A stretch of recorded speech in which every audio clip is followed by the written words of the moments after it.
Hast du schon mal was über den Propheten Mohammed gehört? Also das mit dieser 12-Jährigen da und das nicht so verzeiht und so. Der Engel, der ihm eigentlich erschienen ist, eher ein Dämon war. Also als der Engel Mohammed erschienen ist, wurde der Mohammed gezwungen, das zu schreiben und der wollte es eigentlich gar nicht. Deshalb.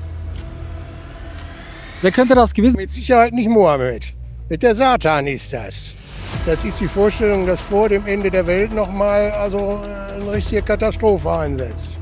Die Lehre von Mohammed ist eine Vereinfachung der jüdisch-christlichen Religion. Da ist nicht viel Originelles drin. Zudem habe ich gegen Mohammed einige Vorbehalte. Wenn man das mal hört, was der Prophet vorher gesagt hat, ist ja heute gar nicht mehr so. Wenn das so stark so sein würde, würden noch keine Kriege existieren. Dass man sich mit Atombomben schmeißt oder sich mit Raketen bestückt, das war früher nie die Rede von.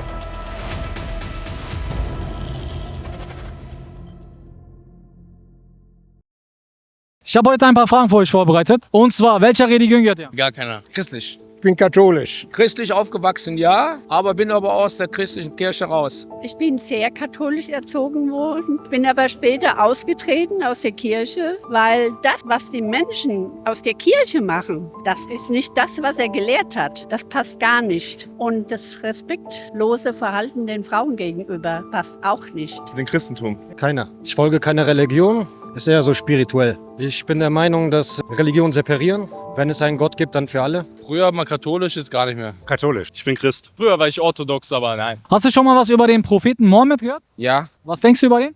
fragwürdige Sachen eher, aber also mehr so kontroverse Sachen. Also das mit dieser 12-Jährigen da und das nicht so verzeiht und so. Und dass der Engel, der ihm eigentlich erschienen ist, eher ein Dämon war. Aus welchen Quellen hast du dir das denn gelesen? Keine Ahnung, einfach Internet. Und sonst an sich, also als der Engel Mohammed erschienen ist, wurde der Mohammed gezwungen, das zu schreiben und der wollte es eigentlich gar nicht. Deshalb. Natürlich. Was denkst du darüber oder was hast du darüber gehört? Nur Gutes. Meine Mama ist christlich, mein Papa ist Muslim. Ich bin selber Türke. Propheten sind allgemein nur gut. Wenn man was Schlechtes hört, entspricht das nicht der Wahrheit. So, das ist so meine Meinung. Klar, man braucht ja zum Beispiel nur im Ausland zu fahren. Fährt man im südlichen Länder, Türkei oder sowas, hört man das ja sofort, was der lehrt. Aber das ist ja normalerweise, das muss man ganz ehrlich sagen, das ist ja nicht das, was gelehrt worden ist. Wenn man das mal hört, was der Prophet vorher gesagt hat, ist ja heute gar nicht mehr so. Wenn das so stark so sein würde, würden noch keine Kriege existieren. Es werde mal zwischendurch immer mal Prügelei oder Knüppelei geben, das ist klar, das gibt es überall, Auseinandersetzungen. Aber diese schweren Sachen, dass man sich mit Atombomben schmeißt oder sich mit Raketen bestückt, das war früher nie die Rede von. Aber heute ist es so, die Technik ist da und die Technik wird immer schlimmer. Ja, unterschiedlich, ne? Manchmal wirst du da immer in diese radikale Szene gebracht, manchmal interpretierst du ganz anders. Ist immer unterschiedliches Feedback, ne? Ja, schon, ja. Klar, ja. Auf jeden Fall. Religionsunterricht ist schon ein bisschen länger her bei mir. War halt ein Prophet, ne? Ich bin auch gläubiger Mensch, aber bin gläubiger Christ. Aber ich habe über den Propheten Mohammed gehört, das ist so das Vorbild. Ich habe mich mit dem Koran ehrlicherweise noch nicht so auseinandergesetzt. Aber Mohammed ist halt der MVP im Islam. So. Weißt du, wie ich meine? Prophet Mohammed ist doch der Hauptprophet, wenn ich mich nicht täusche, ne? Von Islam. Nichts, der gehört zum religiösen Leben dazu. 650 geboren circa, hat eine gewisse religiöse Vergangenheit. Ja, meine Meinung ist das so neutral. Also ich habe nichts Positives oder nichts Negatives damit. Viele Freunde von meinem Freundeskreis sind Muslime. Was haben die dir bisher so über den Propheten gesagt? Ja, nur Positives. Ja, klar. Ja, ist genauso wie für uns Jesus, ne? Muhammad sallallahu alaihi wasallam, das ist der letzte Prophet und ist kommen von Al-Haq. Das ist die Gerechtigkeit für Menschen und wir haben unseren Muhammad wir lieben so sehr. Das ist unser letzter Prophet. Nicht für uns Muslim, aber für die ganze Welt. Aber für uns Menschen und auch Geisten zusammen. Das ist der Prophet der Generation, der Mann ohne Fehler, unser Vorbild. Ich sage ehrlich, so drüber habe ich mir gar nicht viel nachgedacht. So. Ist halt unser Prophet. Aber so, wie ich jetzt davon halte, habe ich mir nie wirklich Gedanken gemacht, sage ich ehrlich. Haben Sie die Bibel schon mal gelesen? Ja, selbstverständlich. Da kommt ein Vers vor, da steht, dass der Tröster kommen wird. Kennen Sie den Vers? Ja. Können Sie mir den vielleicht vorlesen? Wissen Sie das? Nee, Johannes Kapitel 12, Vers 30. Da steht, ich werde nicht mehr vieles mit euch reden, sagt Jesus, denn der Fürst der Welt kommt. Wer könnte denn der Fürst der Welt sein? Ja, also der Fürst der Welt ist ja eine negative Gestalt, nicht? Das ist der Fürst nicht des Himmels, das ist nicht der Gottessohn, das ist der Fürst der Welt. Der Satan ist das. Das ist die Vorstellung, dass vor dem Ende der Welt nochmal eine richtige Katastrophe einsetzt. Der Heilige Geist. Der Heilige Geist ist ja keine Person, die nach Jesus gekommen ist, sondern in der Zeit, laut den christlichen Quellen, in der gleichen Zeit gelebt hat wie Jesus. Also, So muss ja jemand eine handelnde Person sein und kein Heiliger Geist, der nach ihm kommt. Also Jesus ist eigentlich hoch in den Himmel gefahren und hat halt den Heiligen Geist zurückgesandt, der halt hilft. Wo ist denn der Heilige? In uns. Jeder hat eine Seele. Dein Körper ist sozusagen ein Tempel und wenn du Gott in dein Leben reinlässt, dann erfüllt er dich mit deinem Geist, lebt er durch dich. Hast du schon mal dieses Wort, diesen Helfer, diesen Fürst, dir schon mal ein bisschen genauer angeguckt? Weil im Griechischen kommt der Name Parakletos vor. Das ist dieser Fürst, dieser Helfer. Das wird genauso übersetzt. Aber die Originalschriften, dieses Alte Testament, hebräisch gewesen, nicht griechisch. Die griechische ist ja einfach nur die Übersetzung vom Hebräischen. Und im Hebräischen kommt der Name für Parakletos, also für den Helfer, für den Fürst, was du als Heiliger Geist bezeichnest, als Machamedim vor. So kommt das im Hebräischen vor, ja? Die Schriften, die an Jesus herabgesandt worden sind, müssen ja hebräisch herabgesandt worden sein, weil er kannte ja nur Hebräisch und Aramäisch. Andere Sprachen konnte Jesus nicht. Dieses Machamedim, dieses Wort, ist die 1:1 Übersetzung auf dem Arabisch mit dem Wort Ahmed. Es ist die gleiche Übersetzung. Und Ahmed ist der gleiche Name wie Mohammed. Es gibt ja auch so eine andere Version, dass zum Beispiel, Jesus sagt doch auch, wenn jemand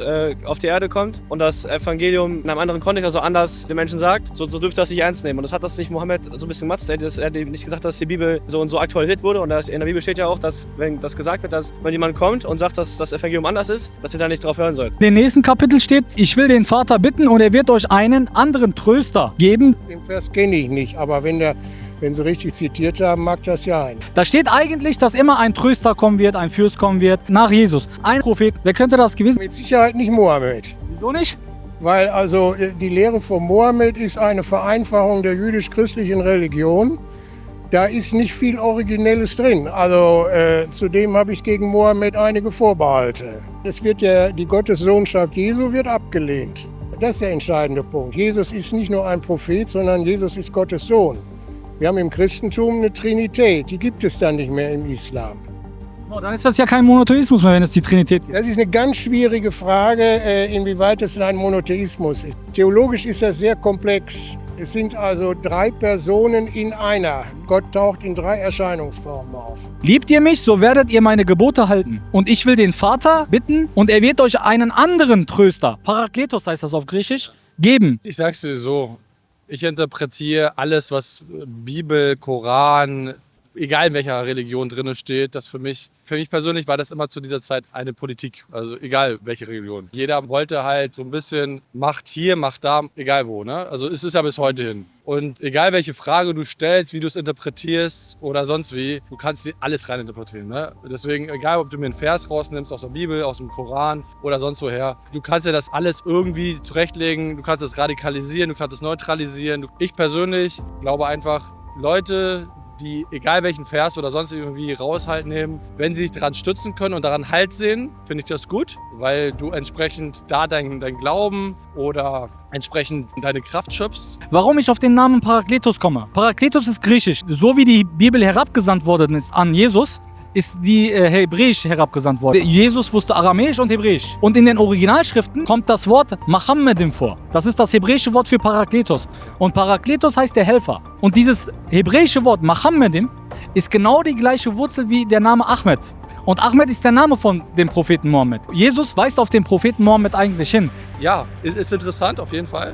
Hat seine Berechtigung auf jeden Fall, ja. Originalschrift. Ich bin Theologe, also es stimmt nicht. Es gibt keine Originalschriften. Das ist ja das große Problem, dass also auch die Evangelien aus anderen Texten zusammengestellt sind. Und da arbeiten Exegeten seit 200 Jahren dran, festzustellen, wie die zusammengesetzt worden sind. Aber das Problem ist, wir haben keine Originalschrift. Wie können Sie dann an ein Buch glauben, was zusammengestellt worden ist und von den Menschen verändert worden ist? Wenn Sie sagen, es gibt keine originale Schriften mehr. Natürlich kann ich daran glauben. Insofern, weil das die Erfahrungen der Menschen sind, die sie mit Gott gemacht haben und mit Jesus gemacht haben. Und das haben sie aufgeschrieben. Kann das nicht verfälscht worden sein? Oder falsche Wahrnehmung geworden sein? Jede Religion hat auch Fälschungen. Der Koran hat ja keine Fälschung. Wir wissen zum Beispiel durch einen Carbon-Test, das wurde in England durchgeführt, es wurde ein Koran vor 1300 Jahren gefunden. Es ist genau der gleiche Koran, den wir heute auch in Indonesien lesen, auch wie wir hier in Deutschland lesen. Es ist genau der gleiche Koran. Und Koran ist die einzige Schrift, die nicht verändert worden ist und wie die von Gott herabgesandt worden ist. Danach sind die Texte auch, wir sagen, kanonisiert worden, festgelegt worden. Es gibt keine kritische Exegese des Korans. Die gibt es nicht. Das müssen Sie nochmal machen. So, jetzt muss ich mal da mir die Demo angucken. Theoretisch ja schon.